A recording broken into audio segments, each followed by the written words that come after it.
Hello friends, સ્વાગત છે તમારું મારી ચેનલમાં. તો આજે આપણે બનાવશું એકદમ સરસ હેલ્ધી એવો નાસ્તો. તો આ નાસ્તો છે, જો તમારા બાળકોને નાચોસ કે પીઝા ભાવતા હશે તો તેના માટે આ ફેવરિટ બની જશે. હવે આમાં નથી મેંદાનો લોટ ઉપયોગ કરવાનો કે નથી પછી રવો ઉપયોગ કરવાનો, અને આપણે ઘઉંના લોટમાંથી જ બનાવવાનો છે. તો અત્યારે જો એક વાટકો જેટલો હું કરકરો લોટ લઈ રહી છું. એક વાટકો કરકરો લોટ છે, અને તેની સામે અડધો વાટકો જેટલો ઘઉંનો ઝીણો લોટ છે. અને જો તમે નકરો ઝીણો ઘઉંનો લોટ વાપરતા હોય તો તેમાં થોડો એવો તમે રવો ઉમેરી શકો, અને જો રવા વગર બનાવવું હોય તો ઘઉંનો જાડો લોટ ઉમેરવાનો. હવે તેની અંદર થોડો અજમો અને 4 ચમચી જેટલા સફેદ તલ અને સ્વાદ મુજબ મીઠું, 2 ટેબલસ્પૂન ઇટાલિયન સિઝનિંગ વાપરીશું, અને સાથે જ આપણે 1 ચમચી કે 2 ચમચી જેટલા ચીલી ફ્લેક્સ વાપરીશું, અને સાથે આપણે સ્વાદ મુજબ મીઠું આવશે. અને હવે આની અંદર બધું મિક્સ કરી દેવાનું અને મોણ લેવાનું. તો મોણ માટે અત્યારે 2 ટેબલસ્પૂન જેટલું તેલ લઈશ, અને 1 થી 2 ટેબલસ્પૂન જેટલું ઘી લઈશું. જો તમારે નકરું ઘી વાપરવું હોય તો નકરું ઘી પણ વાપરી શકો, અને થોડુંક એવું સરસ ટેસ્ટ આવે એ માટે આપણે 3 ચમચી જેટલો બેસનનો લોટ લીધો છે. હવે આને બધું આપણે મિક્સ કરી અને મોણ દઈ દેવાનું છે. હવે આની અંદર આપણે ચીઝ ઉમેરશું. તો ચીઝ સાથે ખમણીને ઉમેરશું. એટલે જો બાળકોને પિઝાનો ટેસ્ટ જતો હોય તો ઇટાલિયન સિઝનિંગ ઉમેરેલું છે, અને સાથે આપણે 2 ક્યુબ જેટલો ચીઝ ઉમેરશું. એટલે બાળકોને ખૂબ ભાવશે, અને ખાતી વખતે એને પિઝાનો ટેસ્ટ હોય એવો જ આવશે. તો અત્યારે 2 પીસ જેટલા ચીઝ ખમણી અને લઈ લીધા છે. હવે એને મિક્સ કરી લોટની અંદર અને લોટ બાંધી લેશો. આનો લોટ આપણે નથી એકદમ કઠણ બાંધવાનો કે એકદમ નરમ નથી બાંધવાનો, એટલે બહુ નરમય નહીં. રોટલીના લોટ કરતાં આપણે જેવો ભાખરીનો લોટ બાંધતા હોય એવો લોટ બાંધવાનો છે.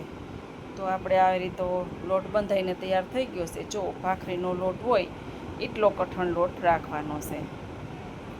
હવે આને આપણે એકદમ ગોળ જે ભાખરી વણતા હોય છે તે રીતે વણી લેવાનું, કે જે ભાખરી જેટલો જાડો નથી રાખવાનો, ભાખરી કરતાં એકદમ પતલું રાખવાનું છે, અને જે આપણે રોટલી કરતા હોય તો રોટલી કરતાં તે જાડું રાખવાનું છે.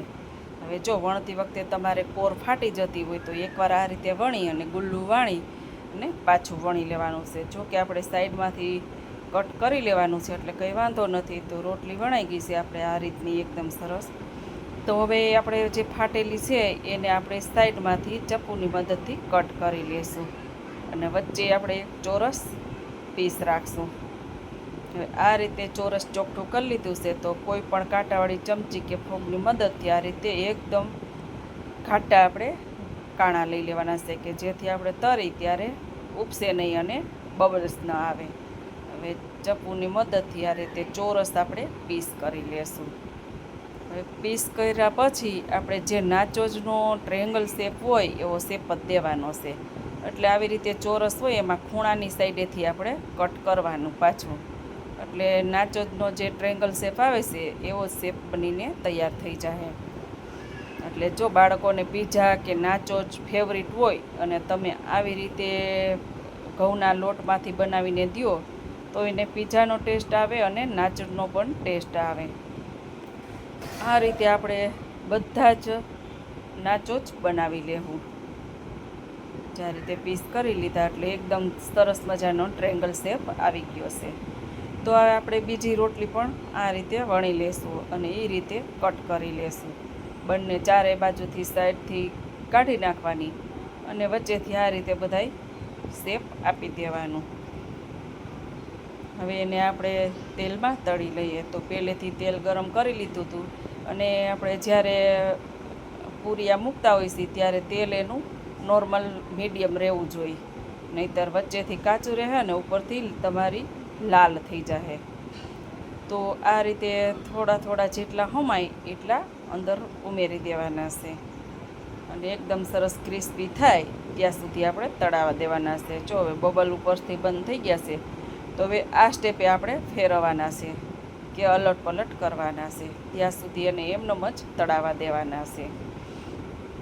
જો તમે એકવાર બાળકોને આ બનાવીને દેશો ને તો એ બહારના નાસ્તા પણ ભૂલી જશે અને આ એના ફેવરિટ બની જશે. અને આને 1 મહિનો સુધી બનાવી રાખો અને 1 મહિનો સુધી સ્ટોર કરીને રાખી પણ શકાય છે. કાયમ બનાવવાની કોઈ પણ ઝંઝટ રહેતી નથી. અને જે આપણે તમે કહેશો કે આ ફરસી પૂરી છે, પણ ફરસી પૂરી નથી. ફરસી પૂરી કરતાં અલગ જ સ્વાદ આવશે. જો તમે બનાવશો ને આ રીતે તો ખબર પડશે કે ના સ્વાદ તો અલગ જ છે. તો આ રીતે આપણે એક ઘાણો લઈ લીધો છે. હવે આ બીજી વાર પણ તળી લેશું. બીજી વાર પણ આ રીતના તરાય અને બ્રાઉન કલરના થઈ જાય, એટલે કે લાલ રતાસ પડતા થઈ જાય એટલે લઈ લેવાના છે. હવે આની ઉપર તમે સિઝનિંગ બે છે એ પાછો ઉમેરવો હોય તો છાંટી પણ શકાય. ચાટ મસાલો છાંટવો હોય તો ચાટ મસાલો પણ છાંટી શકાય. જો તમને ભાવતું હોય એ અંદર ઉપર છાંટી શકાય મસાલા, તો પણ ખાવામાં સરસ ટેસ્ટ આવે અને ખાવામાં ખૂબ પણ ભાવે છે. અને જો વિડીયો પસંદ આવે તો લાઇક શેર સબસ્ક્રાઈબ કરી દેજો. પાસે આપેલું બેલ આઇકન જરૂરથી દબાવજો, જેથી કરીને અવનવી રેસીપીની નોટિફિકેશન તમને પહેલાં મળે. તો વિડીયોને અહીંયા વિરામ આપી. જય શ્રી કૃષ્ણ.